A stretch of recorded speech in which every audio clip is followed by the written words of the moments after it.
Commander Tae-sung stood in the massive chamber that orbited a dying star. The room was so large that he could barely see the walls. Thousands of alien creatures filled the space, each one stranger than the last. Some had multiple heads, others floated without bodies, and a few looked like walking mountains of crystal. This was the Galactic Council, and Tae-sung was here to represent all of humanity. He wore his best uniform, the dark blue fabric pressed perfectly. At 43 years old, he had seen many battles on Earth, but nothing prepared him for this moment. Beside him stood Dr. Hana, a woman with sharp eyes who kept adjusting her glasses nervously. She carried a datapad filled with information about human technology. Ambassador Ji-woo, an older man with gray hair and a calm face, placed a gentle hand on Tae-sung's shoulder. "Remember," Ji-woo whispered, "stay calm no matter what they say." The chamber fell silent as a massive creature rose from the central platform. It was High Regent Vexthor of the Krellian Empire. The alien stood 3 times taller than any human, with 4 arms and skin that looked like blue metal. Its eyes glowed red as it stared down at the human delegation. "The creatures from the small blue world wish to speak," Vexthor announced, his voice booming through the chamber. "Let them present their petition." Tae-sung walked forward, his boots clicking on the crystal floor. He activated a hologram that showed Earth's ships, weapons, and military forces. "Humanity requests to join the Council's defense initiative," he began. "We have developed faster-than-light travel and wish to contribute to galactic security." Before he could continue, laughter erupted throughout the chamber. It started as a small chuckle but grew into a roar that shook the walls. Tae-sung felt his face burn with shame, but he kept his expression blank. A creature that looked like a floating jellyfish with tentacles spoke up. "They want to help defend the galaxy? Look at their ships. My child's toy is faster." More laughter. Hana gripped her datapad so hard that her knuckles turned white. Warlord Thainrix of the Vryn Collective stood next. He was a warrior race leader, covered in black scales with claws that could tear metal. "I have conquered 47 worlds," he growled. "My weakest soldier could destroy their entire fleet. Why do we waste time on these insects?" Vexthor raised one of his 4 hands. Perhaps a demonstration would help the humans understand their place. He gestured to the center of the room. "Bring in a Krellian warrior." A door opened and something walked in that made several humans gasp. It was a bioengineered super soldier, 8 feet tall with muscles that rippled under gray skin. Its eyes were pure black and it had no mouth, only a small breathing hole. The creature moved with deadly grace. "This soldier can run at 100 miles per hour, Vexthor explained. "It can tear through starship hulls with its bare hands. It feels no pain and never questions orders. We have 10 million of these warriors. Tell me, Commander Tae-sung, how many soldiers does humanity have?" Tae-sung swallowed hard. 8 billion people, but only 20 million active military personnel. The chamber erupted in laughter again. Even species that seemed friendly were chuckling. 20 million normal humans, a delegate shouted. They would die in seconds. Thainrix stepped forward, his claws clicking on the floor. "Allow me to show what real weapons look like." He activated his own hologram. It showed a massive cannon floating in space. "This is a Vryn plasma destroyer. Watch." The hologram showed the cannon firing at a small moon. The beam of purple energy struck the surface and within seconds the entire moon turned to gas. Nothing remained except glowing particles. "We have 1,000 of these weapons," Thainrix said with pride. "What weapons do humans bring to the galaxy?" Hana stepped forward before Tae-sung could stop her. "We have nuclear weapons, advanced missiles, and laser systems that—" "Lasers?" Thainrix interrupted. "We stopped using lasers 3,000 years ago. They are toys compared to plasma technology." Vexthor nodded. "I see no reason to accept humanity into the defense initiative. You are too weak, too slow, and too primitive. Your species would only burden us." Ambassador Ji-woo finally spoke, his voice quiet but clear. "We understand your concerns, High Regent. However, humanity has always found ways to survive against stronger opponents. We ask only for a chance to prove ourselves." "Prove yourselves?" Vexthor laughed. "Against what? The smallest threat in the galaxy would crush you." "No, human. Go back to your small blue world and be grateful we allow you to exist in our galaxy. This council is for real civilizations, not children playing with rockets." The dismissal was clear. Guards began escorting the human delegation toward the exit. As they walked through the crowd of aliens, Tae-sung heard the whispers and laughter. Some species pointed at them like they were animals in a zoo. Jiwoo maintained his calm expression, but Hana was shaking with anger. "They have no idea what we're capable of," she hissed under her breath. "Let them think we're weak," Jiwoo replied softly. Sometimes underestimation is an advantage. They reached their small transport ship, barely bigger than a shuttle compared to the massive alien vessels docked nearby. As they boarded, Taesung looked back at the council chamber floating against the stars. Somewhere in there, the aliens were probably still laughing about the pathetic humans. Inside the ship, Taesung activated his secure communication link. A message was waiting from Earth Command. It was marked with the highest security level and 3 words that made his heart race. Project Titan approved. He read the message carefully. Earth's greatest scientists and engineers had been working on something secret, something that the rest of humanity didn't even know about. The message was clear. Humanity would not beg for acceptance anymore. They would build their own path. "What is it?" Hana asked, noticing his expression change. Taesung looked at her and then at Jiwoo. The old ambassador smiled slightly as if he knew something they didn't. "Orders from home," Taesung said carefully. "They want you back in the lab, Hana, immediately." "For what?" "I don't know all the details, but the code name is Project Titan." Hana's eyes widened. She had heard rumors about secret research, whispers in the halls of Earth's science facilities about something revolutionary. "They're actually going forward with it?" Jiwoo nodded. "Today's humiliation was necessary. The galaxy needed to see us as weak and harmless. Now they'll ignore us completely while we work." "Work on what?" Taesung asked. The old ambassador looked out the window at the distant Earth, barely visible even with the ship's enhanced sensors. "On making sure that the next time we stand before the Galactic Council, they won't be laughing. They'll be terrified." The small human ship turned away from the council chambers and jumped into hyperspace heading home. Behind them, the galaxy's greatest civilizations continued their meetings completely unaware that they had just made a terrible mistake. They had mocked humanity and sent them away. But humans had a habit of coming back stronger than anyone expected. In the Krellian section of the council, Vexthor was already forgetting about the humans. They were nothing, a minor species that would probably destroy themselves within a few centuries. He had more important matters to handle. Warlord Thanorix was thinking about his next conquest. There were 3 independent worlds near human space that would make excellent additions to the Vryn collective. Maybe he would visit Earth someday, just to remind those primitive creatures who ruled the galaxy. Neither of them noticed the small detail in the human commander's eyes during the meeting. Neither saw the cold calculation behind Taesung's blank expression. Neither understood that humanity's greatest weapon was not strength or speed or advanced technology. It was patience, and the ability to remember every insult. 3 years passed since the humiliation at the Galactic Council. In that time, the galaxy forgot about humanity completely. Earth became a footnote in council records, a primitive species not worth mentioning. This was exactly what humanity wanted. Far beyond Neptune's orbit, hidden in the frozen darkness of the Kuiper Belt, a massive facility floated in the void. From the outside, it looked like a simple mining station. Inside, it was anything but simple. This was Research Station Prometheus, and it housed Project Titan. Dr. Hana walked through the steel corridors with purpose. She was now the director of Project Titan, a position that came with little sleep and enormous responsibility. Her hair had more gray in it than 3 years ago, and dark circles surrounded her eyes, but those eyes burned with determination. She entered the main laboratory where engineer Dae-hyun was working. He was a thin man of 35 with messy hair and clothes that looked like he had slept in them, which he probably had. Dae-hyun rarely left the lab these days. "Show me," Hana said simply. Dae-hyun grinned, his tiredness disappearing as excitement took over. "You're going to love this." He typed commands into his computer and the laboratory's ceiling opened. From above, something descended on heavy cables. It was a frame, a skeleton of metal and strange black material that seemed to absorb light. The frame was shaped like a human but much larger, standing about 15 feet tall. It looked incomplete, with gaps where parts should be and exposed circuits running along the limbs. "This doesn't look impressive," Hana said, though her voice showed she knew better. "That's the point," Dae-hyun replied. "Every alien species builds bigger weapons. Bigger ships, bigger guns, bigger soldiers.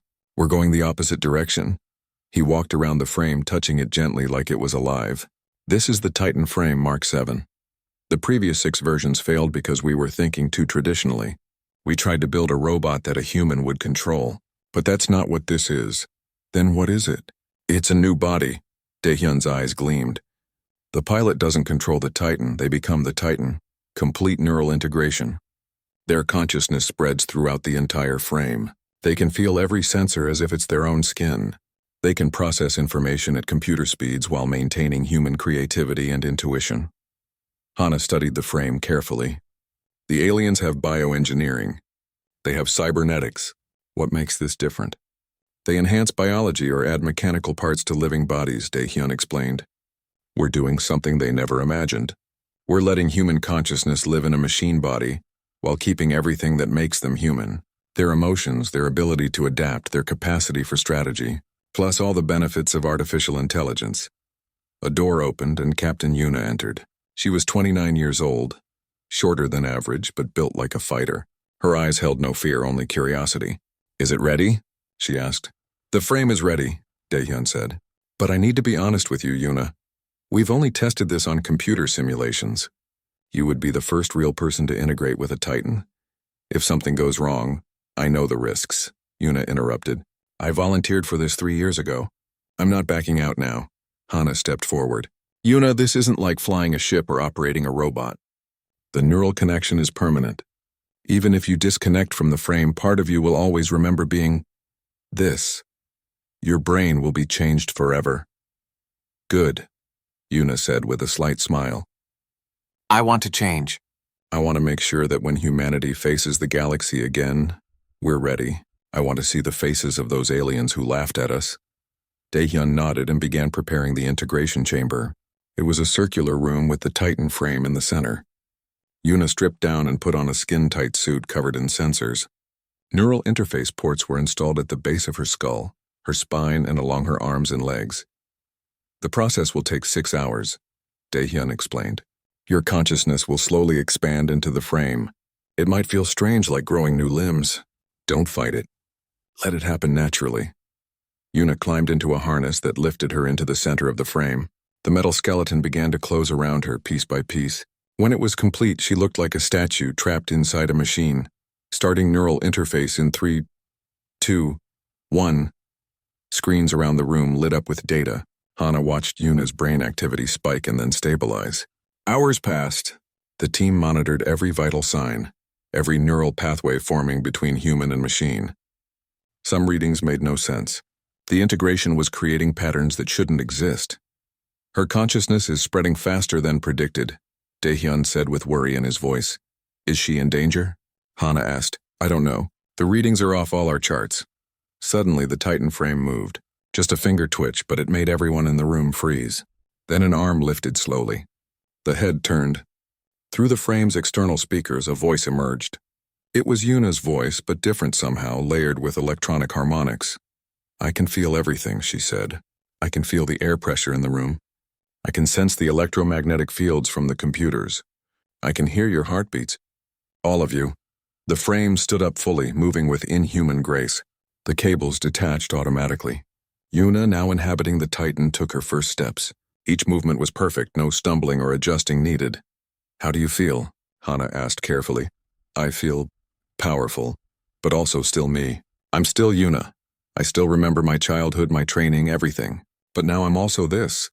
The Titan raised its hand, studying it. I can process calculations that would take a computer minutes. I can see in spectrums humans can't normally see. But I can also appreciate beauty. I can still feel emotions, Daehyun was typing furiously, recording everything. This is incredible. The integration is perfect. Better than perfect. The door burst open and General Hyun-woo entered, a stern man of 58 with iron-gray hair. Behind him came Dr. Subin, an ethicist who had been arguing against the project for months. I heard the test was successful, Hyun-woo said, staring at the Titan with satisfaction. Too successful, Dr. Subin countered. She was a woman of 41 with kind eyes that now showed deep concern. Director Hana, do you understand what you've created? This isn't a weapon. This is a new form of life. It's still human, Hana argued. Yuna is still in there. Is she? Dr. Subin walked closer to the Titan. Yuna, can you disconnect from the frame? Can you go back to being just human? There was a pause. A long pause. Finally, Yuna's voice came through the speakers. I can, but part of me will always remember being this. Dr. Subin is right. I'm changed forever. I'm human and machine now, both and neither. This is exactly what I feared, Dr. Subin said to the room. We're not building weapons. We're transforming people into something else entirely. What gives us the right? General Hyunwoo stepped forward. What gives us the right? The galaxy does. Those aliens who laughed at us, who called us insects, who told us we're too weak to exist alongside them. They gave us the right when they dismissed us like we're nothing. So we become monsters to prove we're not weak? Dr. Subin challenged. We become strong enough to survive, Hyunwoo replied coldly. The galaxy respects only power. We tried diplomacy. We tried showing them our peaceful intentions. They mocked us, fine. We'll speak the only language they understand. An alarm suddenly blared throughout the facility. A technician called out, Director Hana, we're receiving urgent intelligence from our scouts in the Vryn territory. What is it? The Vryn Collective has started military operations. They're conquering independent worlds in the Outer Rim. 3 planets have fallen in the last month. Hana felt her blood run cold. How close are they to our space? The technician brought up a star map. Red zones showed Vryn-controlled territory. They were expanding steadily and the trajectory was clear. In less than a year, they would reach human colonies. We're in their path, the technician said quietly. General Hyunwoo turned to Hana. How long until we can have 100 Titans operational? Hana did quick calculations in her head. 6 months if we push hard. Maybe 5. You have 4 months, Hyunwoo stated. It wasn't a request. Find me 100 pilots willing to undergo the transformation. Train them. Prepare them. Because when the Vryn arrive at our colonies, they need to find something they never expected. He left the laboratory, his footsteps echoing in the corridor. Dr. Subin shook her head sadly and followed him out, still arguing about ethics and humanity. Daehyun looked at Hana. Can we really do this in 4 months? Hana stared at the star map, at the red zones creeping closer to the small blue dot that represented Earth. She thought about the laughter in the council chambers. She thought about Vexthor's dismissive words. She thought about Thainrix calling humans insects. We'll do it in 3, she said firmly. The Titan frame with Yuna still integrated stood in the center of the laboratory. Through the machine's sensors, she was already accessing military databases, studying Vryn battle tactics, calculating strategies. She was the first of a new breed of warrior, human creativity combined with machine precision. New Sol was a beautiful world. Rolling green hills covered most of the continents, and 3 small moons hung in the purple sky. 300 million humans called this place home. It was humanity's largest colony, located in the Kepler system, far from Earth. Cities sparkled across the landscape, and farms produced enough food to feed the entire population with surplus to spare. Governor Byung-ho stood in his office at the top of the Capitol building, looking out at the peaceful city below. He was 47 years old, a former military officer who had retired to civilian leadership. He thought his fighting days were over. He was wrong. His assistant rushed into the room, her face pale. Governor, we're detecting massive hyperspace signatures at the edge of the system.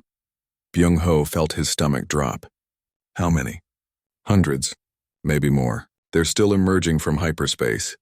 He ran to the command center in the basement of the building. Screens showed the space around New Sol. What he saw made his hands shake. Ships were appearing out of nowhere. Massive vessels that dwarfed anything humanity had built. They were dark and angular, covered in weapons. Vryn Collective, an officer identified them. 500 warships and counting. Get Admiral Taesung on the line, Byung-ho ordered. And begin civilian evacuations immediately.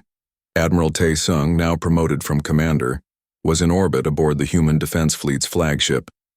He had 50 ships under his command, the largest force humanity could spare for New Sol. As he watched the Vryn Armada surround the planet, he knew 50 ships wouldn't be enough. It wouldn't even be close. A communication came through on all channels. The face of Warlord Thainrix appeared on every screen. His black scales gleamed and his claws tapped against something metal. The sound was deliberately menacing. Humans of New Sol, Thainrix began, his voice cold and cruel. I am Warlord Thainrix of the Vryn Collective. This world now belongs to us. You have 6 hours to surrender completely. Power down your defenses, ground your ships, and prepare to be processed as subjects of the Vryn Empire. If you resist, we will exterminate every living thing on your planet. Choose wisely. The transmission ended. Silence filled the command center. Then chaos erupted as officers began shouting orders and coordinating defensive positions. Byung-ho contacted Taesung directly. "Admiral, what are our chances?" Taesung looked at the tactical display. 500 Vryn warships versus 50 human vessels. Each Vryn ship was more advanced, more heavily armed and crewed by warriors who had conquered dozens of civilizations. Without reinforcements? We have no chance. We might destroy a few of their ships before they wipe us out.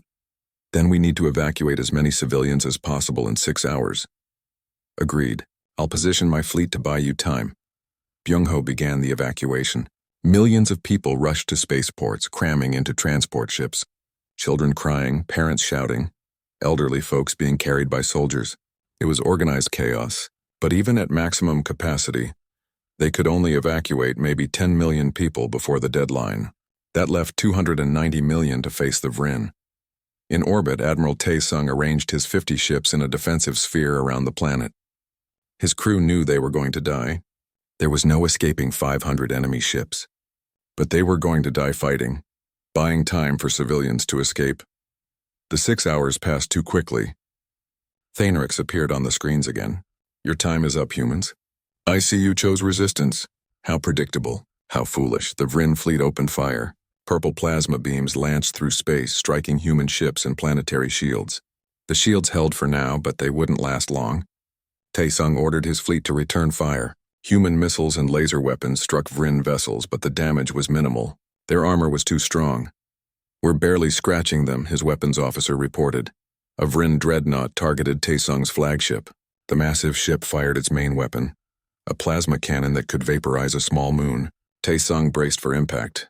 The beam never reached them. Something intercepted it. Something small that appeared out of nowhere and absorbed the entire blast. On sensors, it showed as a tiny object no bigger than an escape pod. What was that? The sensor officer shouted. 4 more small objects appeared, traveling at impossible speeds. They came from a ship that had been hiding in the shadow of New Sol's largest moon. A human stealth carrier. Thanerix noticed them too. What are those tiny pods? More human desperation? He laughed. Ignore them. Continue the bombardment. The 5 pods accelerated toward the 5 largest Vryn ships, the flagship where Thanerix commanded, and 4 dreadnoughts. Automated defenses tried to shoot the pods down, but they moved too fast, dodging with precision that seemed impossible. The pods struck their targets and attached to the hulls like barnacles. For a moment, nothing happened. The Vryn crew barely noticed. Then the pods began to unfold. What emerged defied every rule of warfare the galaxy understood. The pods weren't pods at all. They were compressed forms of something much larger. Metal and black nanomaterial expanded outward, unfolding like origami in reverse. In seconds, the 5 pods transformed into massive, humanoid machines standing over 50 meters tall. These were the Titans. Captain Yuna's consciousness filled her Titan frame as it completed its transformation on the hull of the Vryn flagship. She could feel the vibrations of the ship's engines beneath her feet. She could sense the electromagnetic fields of its weapon systems. She could detect the life signs of thousands of Vryn warriors inside. Titan Alpha online, she reported through the communications network. Beginning infiltration. Her Titan's hand morphed, the nanomaterial reshaping into a massive blade. She drove it into the ship's hull like cutting through paper. Alarms blared inside the Vryn flagship as atmosphere began venting. Yuna pulled herself inside through the breach. Vryn warriors rushed toward her, firing plasma weapons. The shots splashed harmlessly against her Titan's adaptive armor. The nanomaterial absorbed the energy and redirected it. Yuna moved through the corridor, each step crushing metal beneath her feet. Her Titan's arms shifted into various weapons, railguns, plasma cutters, energy blades. She cut through bulkheads, heading for the ship's reactor core. On the other 4 dreadnoughts, the other Titans were doing the same. Pilot Jinho, callsign Titan Beta, moved with mechanical precision through his target ship. He had been an aerospace engineer before volunteering for the Titan program. Now he used his engineering knowledge to identify weak points in the ship's structure, maximizing damage with minimal effort. The Vryn fleet fell into chaos. Their sensors couldn't track the Titans properly. The machines were too fast, too adaptable. Every defensive system they activated, the Titans countered. Every weapon they fired, the Titans either absorbed or dodged. Thanerix watched his flagship's internal cameras in disbelief. What are those things? Are they robots? Powered armor? How are they moving like that? His second-in-command had no answers. They're tearing through our ships like they're made of cloth. We've lost primary power on Dreadnoughts 2 and 4. The flagship's reactor is reading critical. Impossible! We've conquered 47 worlds. We've destroyed species more advanced than these primitive humans. How can this be happening? On the tactical display, the 5 Vryn capital ships began exploding from within. Jinho had reached his target's reactor core and overloaded it. The dreadnought detonated in a ball of purple fire. The other Titans completed their objectives moments later. 4 more massive explosions lit up the space around New Sol. The Vryn fleet, which minutes ago had been confident of easy victory, now pulled back in panic. 5 of their most powerful ships destroyed in under 10 minutes by 5 small unknown weapons. Yuna emerged from the wreckage of the flagship, having evacuated into space before the explosion. Her Titan frame flew through the void using thrusters built into its back. She moved toward the retreating Vryn fleet. Titan Alpha to all units, she transmitted. Warlord Thanerix is escaping in a battle cruiser. I'm pursuing. Yuna, wait for support, Admiral Tae-sung ordered. No time. He can't be allowed to escape. Her Titan accelerated to impossible speeds, faster than any fighter craft humanity had built. She caught up to Thanerix's battle cruiser as it prepared to jump to hyperspace. As the ship began to fade into the dimensional rift, Yuna did something no weapon should be able to do. She followed them into hyperspace. Her Titan systems screamed warnings. The dimensional stresses should tear apart anything solid, but the nanomaterial adapted in real time, hardening against the exotic physics of hyperspace. Yuna's consciousness expanded, processing information at speeds no human brain could handle. She grabbed the battlecruiser and dragged it back to normal space. The ship tumbled through the void, its hyperspace drive smoking and sparking. Yuna landed on its hull and tore through it like opening a can. She reached the bridge where Thanerix sat frozen in shock. Her Titan's hand crashed through the reinforced glass. Cameras on the bridge captured everything. Thanerix stared at the massive mechanical face looking at him through the breach. For the first time in his long military career, the warlord felt true fear. The Galactic Council chamber was filled with noise. Thousands of species argued, shouted, and demanded answers. Ambassador Jiwoo sat calmly in the human delegation seat, watching the chaos unfold. Beside him sat Admiral Tae-sung in his dress uniform. Behind them, a display screen showed footage of the Titans in action at New Sol. High Regent Vexthor slammed his 4 fists on the podium, creating a sound like thunder. Silence. We must have order. The chamber slowly quieted. All eyes turned to the human delegation. Some looks showed curiosity, others showed fear, and many showed anger. A delegate from the Krelian Empire stood. 3 years ago, we dismissed humanity as too weak to join our defense initiative. Now they deploy weapons that can destroy capital ships in minutes. We demand an explanation. Warlord Thanerix was also present, standing near the back. His scales looked duller than before, and he seemed smaller somehow. The defeat at New Sol had damaged more than his fleet. It had damaged his reputation. They cheated, Thanerix growled. Those machines violated the natural laws of warfare. Nothing should be able to enter hyperspace without a ship. Jiwoo stood slowly, his elderly face showing no expression. Humanity violated no laws, Warlord. You attacked our colony without provocation. We defended ourselves. Is that not allowed? Defense? A floating jellyfish-like creature called out. You destroyed 5 capital ships and scattered an entire fleet. That's not defense, that's offensive capability. Then perhaps you should not have underestimated us, Jiwoo replied calmly. Vexthor raised a hand. Ambassador Jiwoo, the Council needs information. What exactly are these weapons? How do they work? And most importantly, how many do you have? They are called Titans, Jiwoo explained. As for how they work, that information is classified. Regarding how many we possess, that is also classified. Angry shouts erupted throughout the chamber. A small reptilian delegate hissed. You cannot keep such weapons secret. The Council has rules about military transparency. Rules that were written by species who already had superior military forces. Admiral Tae-sung spoke for the first time. Rules designed to keep weaker species weak. Humanity was laughed at 3 years ago. We were told we were too primitive to contribute to galactic defense, so we built our own defense, and now you demand we reveal our secrets? A female alien with silver skin and multiple eyes leaned forward. She was Counselor Myra Eth of the Wisdom Keepers, a neutral species known for fairness. Admiral Taesung, understand the Council's position. A new weapon of unknown power has emerged. This changes the balance of power in the galaxy. Other species need to know if humanity poses a threat. We pose a threat only to those who threaten us, Taesung replied. The Vrin attacked New Sol, we defended it. If the Council wishes to discuss threats, perhaps we should discuss why the Vrin were allowed to conquer 3 independent worlds before reaching our territory. That statement caused uncomfortable shuffling among the delegates. The truth was that the Council had ignored the Vrin expansion because those worlds were far from major civilizations. No one cared until humanity became involved. High Regent Vexthor decided to change tactics. Let us be direct, Ambassador. The Krellian Empire requests that humanity share the Titan technology with the Council.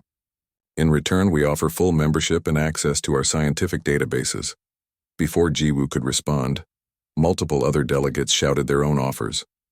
The insect-like harvesters offered trade rights. The crystalline luminary offered mining contracts. Species that had ignored humanity for centuries now competed for their attention. Jiwoo waited for silence. The Titan technology will not be shared. Not now, perhaps not ever. It is too dangerous and too specific to human physiology. Then we demand you limit production, Vexthor stated. No species should have unlimited access to such powerful weapons. The Krellian Empire has 10 million bioengineered super soldiers, Taesung pointed out. Should we demand you limit those? The Vrin have 1,000 planet-destroying plasma cannons. Should we demand they reduce that number? Those are conventional weapons, Vexthor argued. These Titans are something else entirely. Yes, Jiwoo agreed. They are ours. The meeting dissolved into more arguments. Some species wanted to ally with humanity. Others wanted to destroy humanity before they became too powerful. And some, like Counselor Myrath, tried to find middle ground.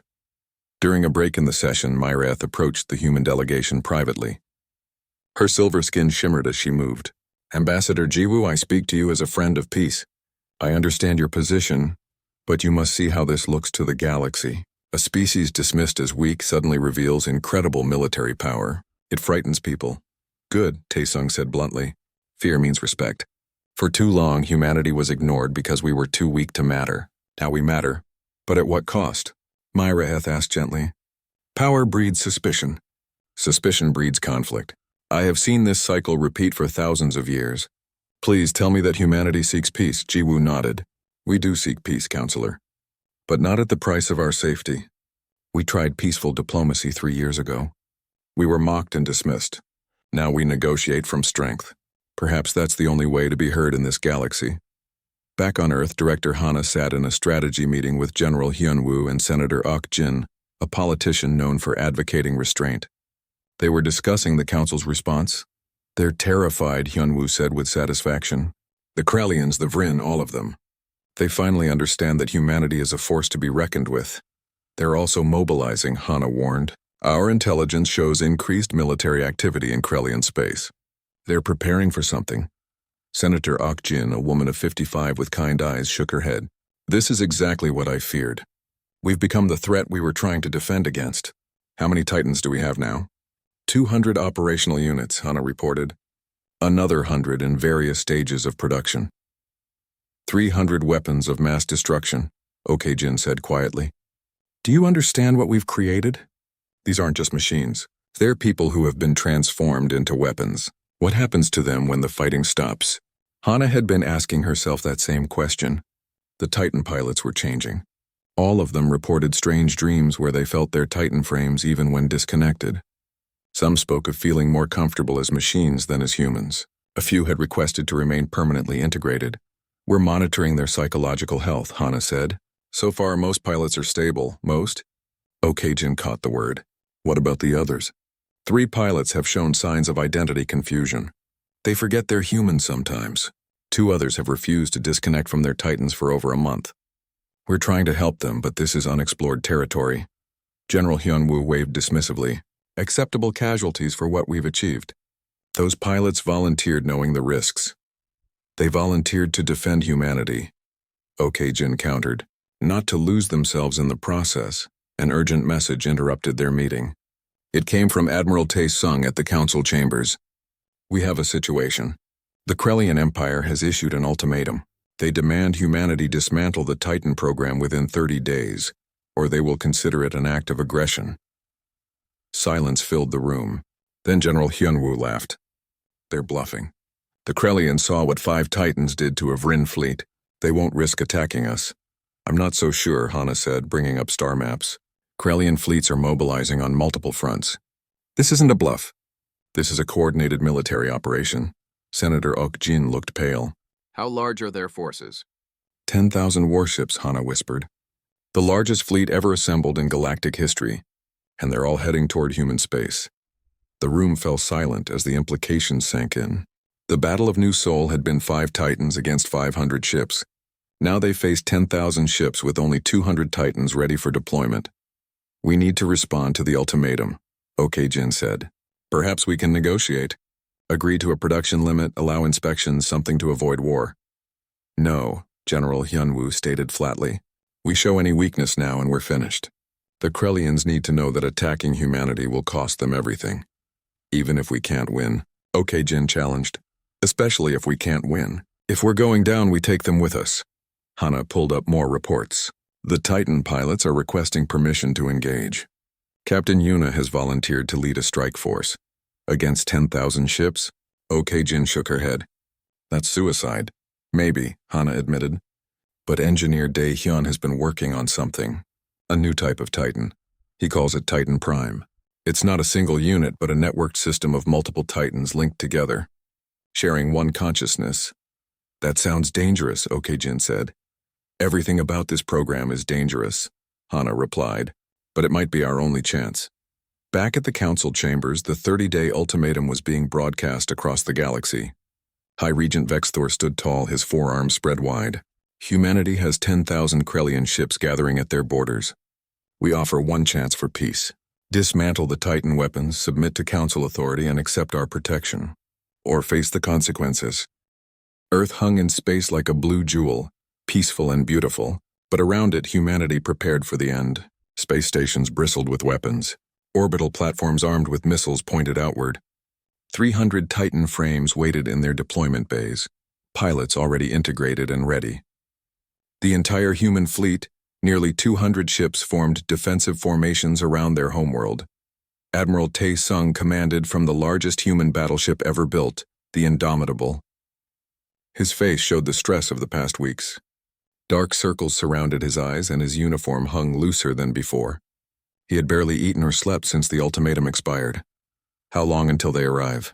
He asked his sensor officer. Hyperspace signatures detected. 30 minutes until they drop into normal space. 30 minutes until 10,000 Krellian warships arrived. Tae-sung looked at the tactical display showing Earth's defenses. It seemed pathetic compared to what was coming. But he straightened his shoulders and opened a channel to all human forces. This is Admiral Tae-sung to all ships and stations. In less than an hour, we face the largest military force in galactic history. They come to destroy us because we dared to defend ourselves. Because we refused to submit. Because we chose freedom over safety. He paused, collecting his thoughts. Many of you will die today. Maybe all of us will. But we die protecting everything humans have built. Our families, our homes, our future. The Krellians think numbers guarantee victory. Let's show them they're wrong. On Station Prometheus, now moved into Earth orbit, Director Hana watched Engineer Dae-hyun make final adjustments to Titan Prime. This wasn't a single frame, but a network of 100 Titan units, all connected through quantum communication links. Are you sure this will work? Hana asked nervously. Dae-hyun wiped sweat from his forehead. Theoretically, yes. 100 Titans sharing a single consciousness, moving as one organism. The processing power will be incredible, but the pilot's mind will be distributed across all 100 frames. If even one Titan is destroyed, the shock could kill the pilot, and there's no guarantee they'll be able to separate afterward. This could be permanent. A young woman of 25 approached.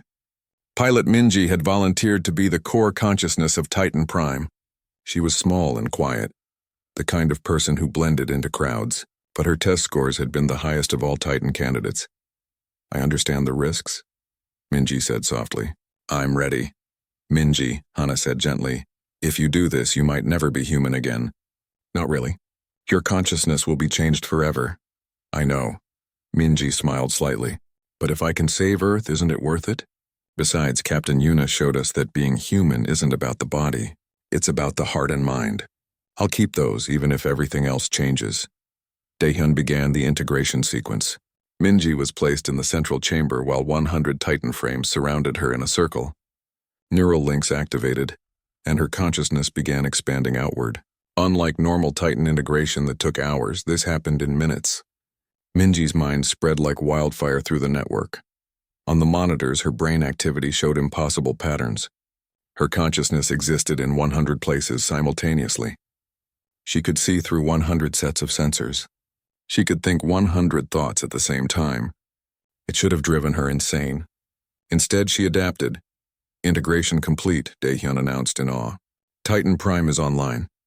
The 100 Titan frames moved in perfect synchronization. They stepped forward together, turned together, breathed together.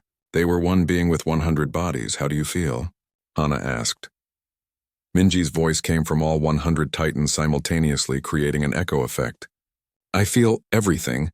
I am everywhere and nowhere. Separate but united. This is incredible. Can you fight? I can do more than fight. I can predict enemy movements by processing millions of tactical scenarios simultaneously. I can coordinate with perfect precision. Director Hana, I am ready to defend Earth. Alarms suddenly blared throughout the solar system. The Krellian armada had arrived. They dropped out of hyperspace at the edge of the solar system, a wall of metal and weapons that stretched across space. 10,000 ships, each one massive and powerful. At the center was the Krellian flagship, a vessel so large it could be mistaken for a small moon. High Regent Vexthor broadcast on all frequencies. Humans of Earth, this is your final chance. Surrender now and you will be allowed to live as subjects of the Krellian Empire. Resist and you will be exterminated. You have 10 minutes to decide. Governor Suyan, Earth's president, stood in the command bunker deep beneath the capital. She was 62 years old with steel-gray hair and eyes that had seen too much. She had been elected to bring peace, not lead humanity into its final battle. All civilian shelters are at capacity, an aide reported. 8 billion people are underground. The surface is evacuated. Suyan nodded. She opened a channel directly to Vexthor. High Regent, this is President Suyan. I speak for all humanity when I say this. We will not surrender. We will not submit. We will not become subjects of any empire. If you want Earth, come take it. But know that every meter you advance will cost you blood and ships. So be it, Vexthor replied. Your species dies today. The Krellian armada advanced. 10,000 ships moving as one massive fleet toward Earth. Their weapons charged, glowing with deadly energy. This was the force that had conquered dozens of civilizations. No species had ever withstood them. Admiral Tae-sung gave the order. All units engage. The human fleet opened fire. Missiles launched by the thousands. Laser beams cut through space. Orbital platforms unleashed their arsenals. But against 10,000 ships, it was like throwing pebbles at a mountain. Krellian plasma weapons returned fire. Human ships began exploding, their shields overwhelmed by the sheer volume of enemy fire. Tae-sung watched his fleet die, ship by ship. His tactical display showed red markers disappearing one after another. Release the Titans, he commanded. 300 Titan frames launched from their carriers, small shapes against the massive Krellian fleet. They moved with incredible speed, weaving between enemy fire. Captain Yuna led the assault. Her consciousness spread through her Titan like a warrior's soul fills their body. The Titans hit the Krellian front line like a hammer. They tore through ship hulls, sabotaged weapon systems, and caused chaos throughout the enemy formation. For every Titan loss, they destroyed 5, 10, sometimes 20 Krellian vessels. But even the Titans weren't enough. There were simply too many enemies. The Krellian fleet adapted, concentrating fire on individual Titans and overwhelming them with numbers. One by one, the Titans fell. 50 became 40. 40 became 30. Yuna's voice came through the command channel. Admiral, we can't hold them. There are too many. Tae-sung watched Earth's last orbital defense platform explode. The Krellian fleet was breaking through. Soon they would be in orbit, ready to bombard the surface. 8 billion people would die. Activate Titan Prime, Hana ordered from Station Prometheus. The 100 connected Titan frames launched as a single swarm. Minji's distributed consciousness controlled them all, moving them in patterns that seemed like choreographed dance. They entered the battle and immediately changed everything. Titan Prime didn't fight like individual warriors. It fought like a storm. The 100 frames surrounded Krellian ships and tore them apart from all sides simultaneously. They predicted enemy movements before they happened, processing millions of tactical calculations per second. They moved as one organism, covering each other's weaknesses and amplifying each other's strengths. High Regent Vexthor watched in disbelief as his fleet began taking catastrophic losses. What is that thing? How is it moving like that? It's not one weapon, his tactical officer reported. It's 100 weapons controlled by a single mind. They're perfectly coordinated. Then destroy the central command unit. There is no central command unit. The consciousness is distributed. We'd have to destroy all of them simultaneously. The Krellian fleet tried. They concentrated fire on the Titan Prime swarm, destroying 1, then 2, then 5 of the connected frames. But each loss only made Minji more determined. Her consciousness absorbed the damage and adapted. However, the pain was real. Each destroyed Titan frame felt like losing a limb. Minji's distributed mind began fragmenting under the stress. Hana watched the neural readings with horror. She's breaking apart, Hana said. If we lose too many more frames, her consciousness will shatter completely. Captain Yuna heard this transmission. She made a decision that would change everything. All remaining Titans integrate with Titan Prime. Do it now. Yuna, that's insane, Taesung protested. You'll all be trapped in a shared consciousness. Better than watching Earth burn. Titans, link up! One by one, the surviving Titans connected to the Titan Prime network.